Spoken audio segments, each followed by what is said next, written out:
Welcome to Byte-Sized Tech, where we blend casual conversations with insightful discussions on the latest in technology and gadgets. Today, we're doing something really special. We're diving into your questions, taking a stack of fantastic tech inquiries from our listeners, and extracting the most important nuggets of knowledge and insight. Think of it as your personal tech Q&A, really, designed to make you instantly more informed about the gear you use every day.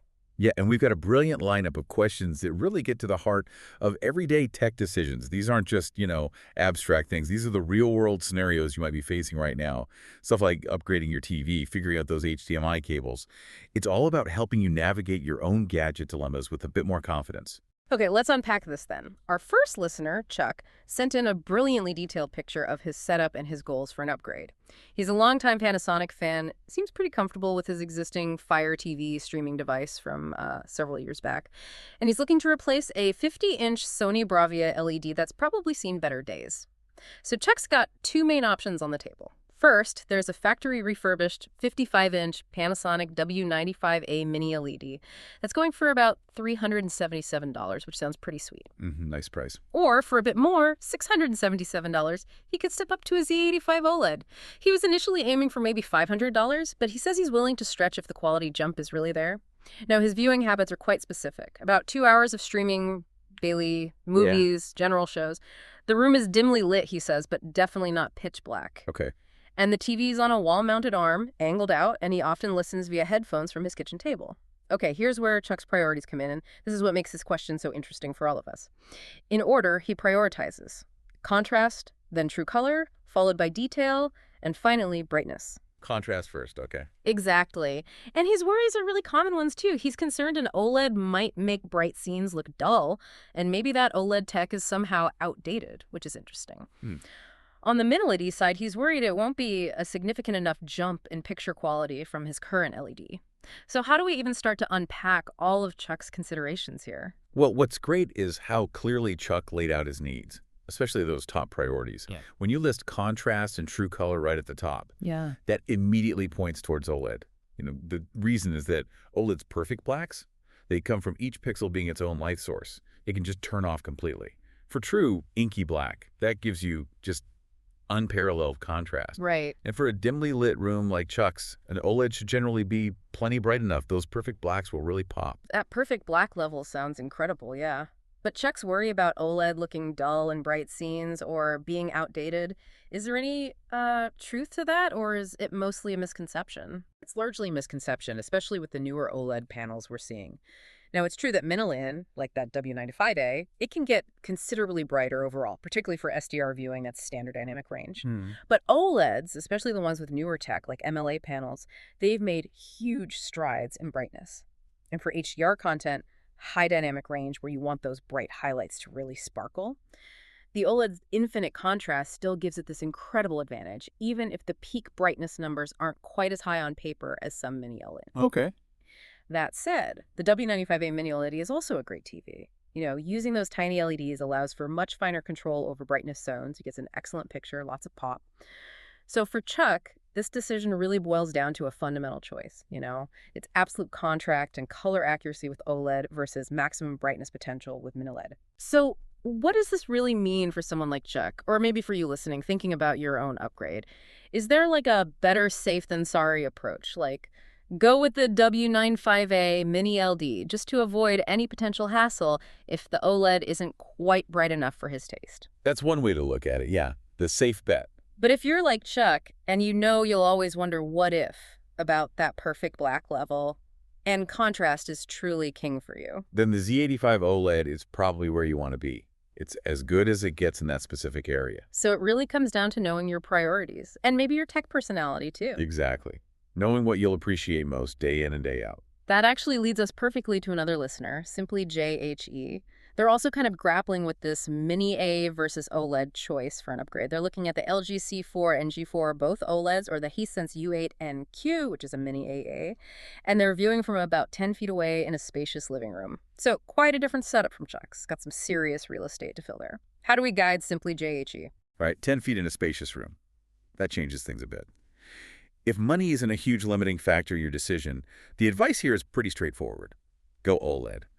And specifically, The LG G4. It's been described as just a phenomenal TV, honestly one of the best we saw last year. Really? Yeah, incredibly rich colors, all the contrast you could possibly ask for, and crucially, it has the brightness of an MLA panel. Ah, the micro lens array. Exactly. Yeah. That makes it an absolute stunner.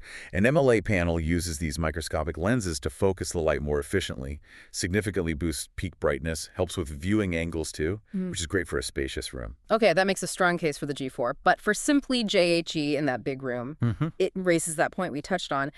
How much does sheer size matter? You know, if it's a choice between, say, a huge 100-inch Hisense Mini-LED versus a 65-inch LG OLED, is there a point where the immersive feeling of that massive screen just outweighs the maybe subtle boost in picture quality from the OLED?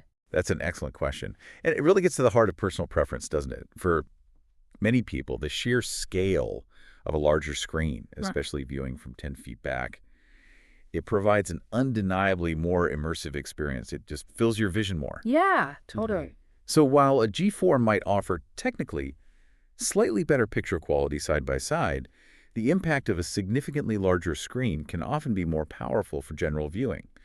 It's a trade-off you have to weigh based on your space and, frankly, what brings you the most enjoyment. Which brings us perfectly to Auger and Essie's dilemma. They're weighing a 65-inch LG C4 against a 55-inch LG G4, and they're both coming in around the same price point. So this is that classic size versus slightly better spec conundrum. What's your vote here? Oh, that's a tough one. But my vote here would absolutely be the 65-inch C4. Go for the size. Go for the size in this case, yeah. Look, if you put them side by side, you might see a difference between the C4 and the G4. The G4 is technically a step up, right? Better peak brightness, maybe slightly better processing. But that's not to say the LG C4 isn't a fantastic TV. Far from it. Year after year, LG C-Series TVs just kill it on price to performance. You're getting a gorgeous picture. It's plenty bright enough for most rooms. And in this specific trade-off, for you, the immersive experience of that larger 65-inch screen, that's likely going to give you more overall benefit, more wow factor, than the slight picture quality step up from the smaller G4. More screen for your buck. Exactly. You're getting more screen real estate for the same money. Okay, let's shift gears a bit. Now for a real doozy of a question from John H. He's got 3 fascinating topics for us, starting with the classic tech puzzle.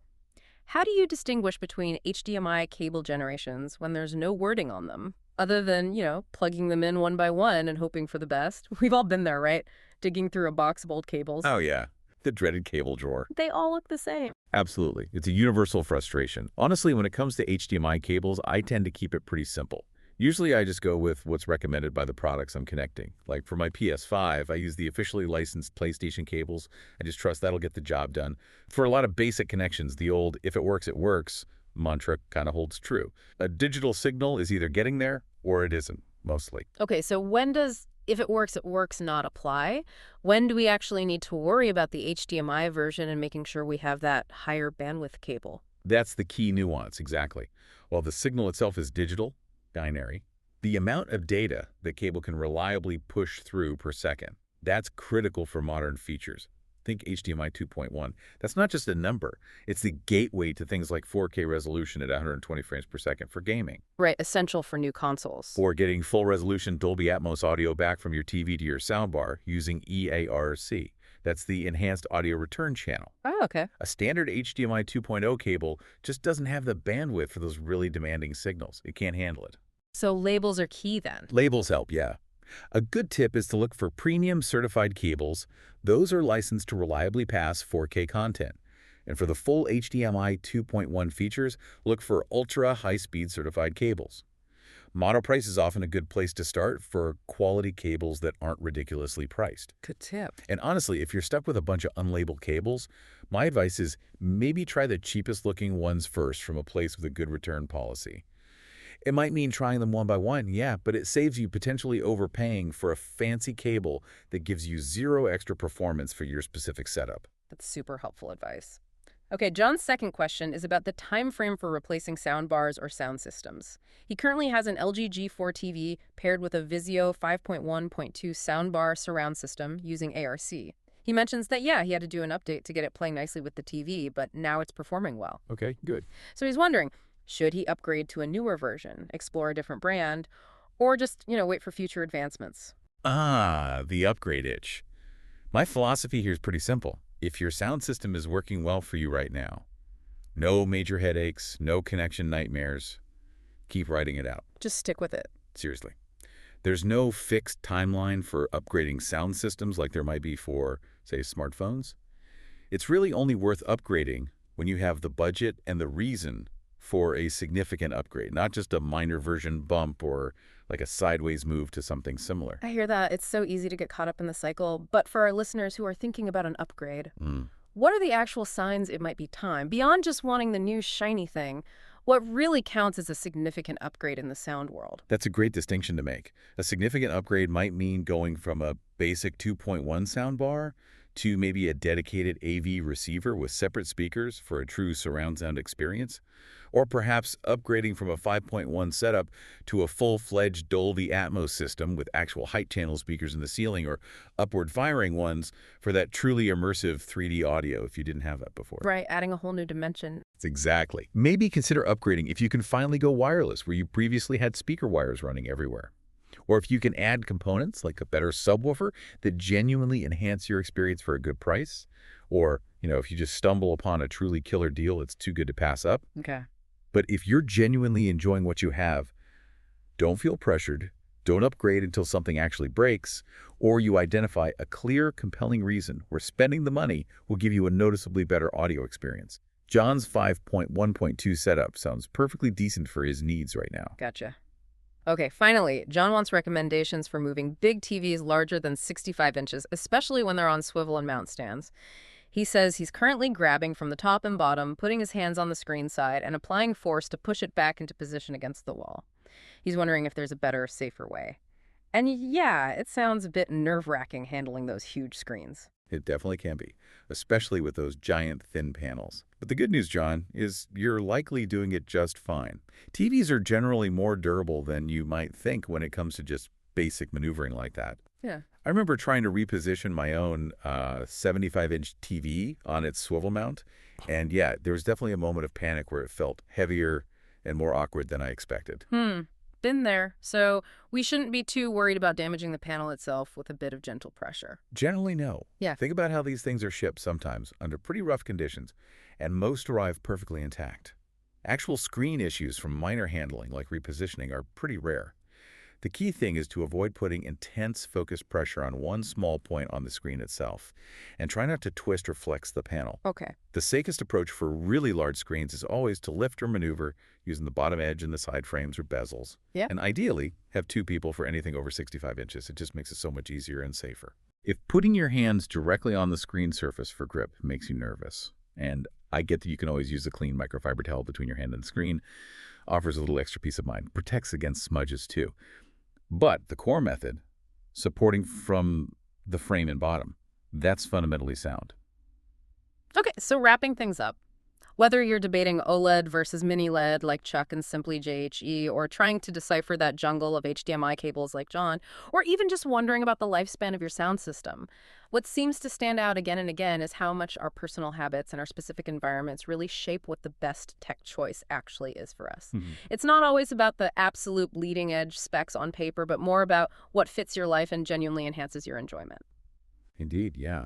And it makes you wonder, doesn't it, in this world of constantly advancing technology, how much of our decision-making is truly driven by a genuine need for better performance or new features, and how much is maybe influenced by just the allure, the marketing of the next big thing versus, the enduring satisfaction and maybe the perfectly adequate performance of what we already have and genuinely enjoy using day to day. That's a great point. Definitely something for you to ponder as you look at your own tech setup. Thanks for tuning in to Byte-Sized Tech. If you enjoyed the episode, please like, comment, share, and subscribe for more fun tech discussions.